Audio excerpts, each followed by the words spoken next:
indicates that Ron DeSantis, who's running for re-election as governor of the state of Florida, may win Miami-Dade, which is pretty unbelievable.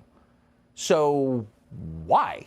How did Ron DeSantis, who served for one term as governor of Florida, apparently shift Miami-Dade Republican? What is going on here exactly? Not all disinformation, we suspect. Ron DeSantis joins us tonight. Governor, thanks so much. Hey, how are you?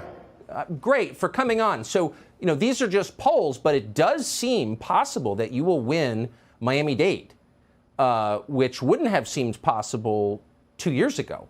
So what exactly is going on here? To what do you attribute? There's clearly been a shift. Why? I think there's a number of factors. I mean, one, I was the governor that was saving their jobs, their businesses, and keeping their kids in school during COVID. The Democratic Party opposed me on every single one of those policies, and they wanted basically indefinite lockdowns and school closures, and that is not good for blue-collar people.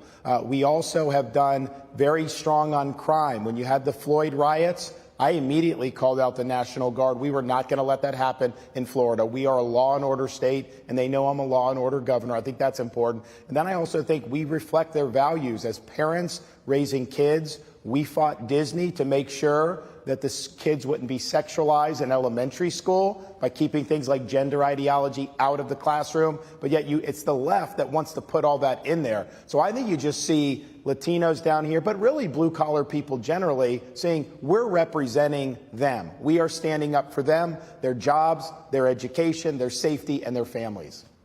So I once saw Frank Luntz, who's a famous Republican pollster, tell Republican members of Congress that if they wanted to win Hispanic votes, they had to move left. You're saying you've won those votes by moving right. Absolutely, and including on immigration.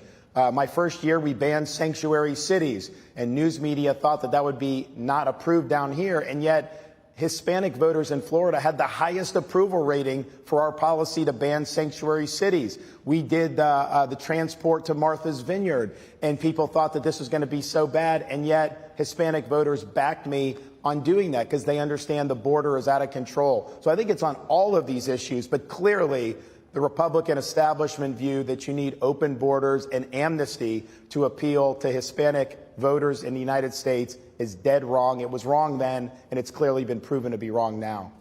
They've been saying it for 30 years. This is just an amazing experiment in democracy, actually. Governor Ron DeSantis of Florida on the eve of the election. Thank you so much. Thank you.